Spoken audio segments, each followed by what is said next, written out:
ordinary person, for those on the go, for the health conscious.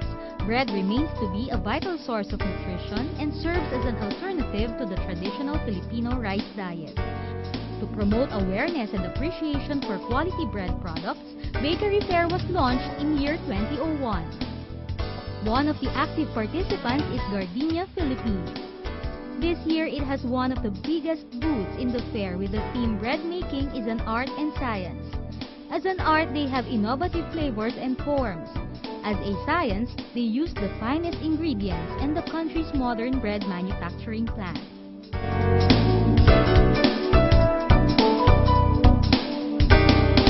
First recipe po natin, we call this tuna maki roll. Ingredients natin, we have our, of course, classic white bread, our tuna, and then your mayonnaise. Tapos you may use pimiento na bibili na po sa supermarket or red bell pepper, just chop it. And then we have here also green onions and sliced cheese. So lagay nyo lang po yung tuna. And then yung mayonnaise nyo po. So kung medyo nagdagaya tayo, you may use also light mayonnaise if you like. And then, lagay lang po natin yung green onions. And of course, our pimiento. Or as I said po kanina, yung red bell pepper. Just chop it. So, mix nyo lang po until it's well blended. And then you season this with pepper and salt. So, according na po dun sa inyong panlasa. And then for the maki, you get one slice of Gardenia Classic White Bread. Ipa-flatten natin yung tinapay. So using a rolling pin, and then gagawin lang natin is to spread the mixture. So pwede nyo po itong pambaon sa office or sa school. And then lagay nyo lang po yung isang slice ng half slice of cheese.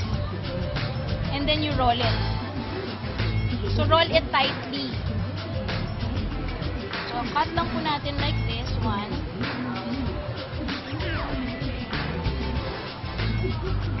So, ganito lang po yung itsura ng Gardenia Tuna Maki Roll natin. So, for our second recipe, it's another sandwich peeling. Okay, so this time I'll be using chicken naman po. And for the bread, gagamit po ako ng California Raisin Loaf.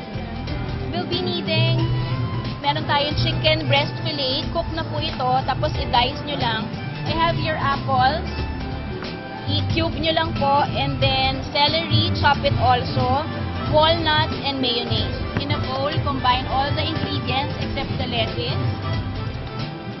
So, you add in the chicken, mayonnaise,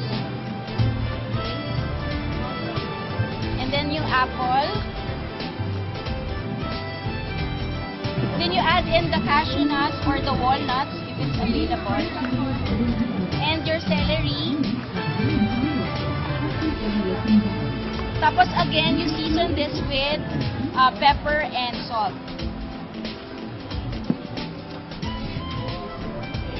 You may also use white pepper if you like. So you get lang po our Gardenia California Raisin Loaf. So just spread the chicken or the Waldorf. And then, lagyan nyo lang po ng lettuce, beef. You may also add cheese kung gusto nyo to make it special.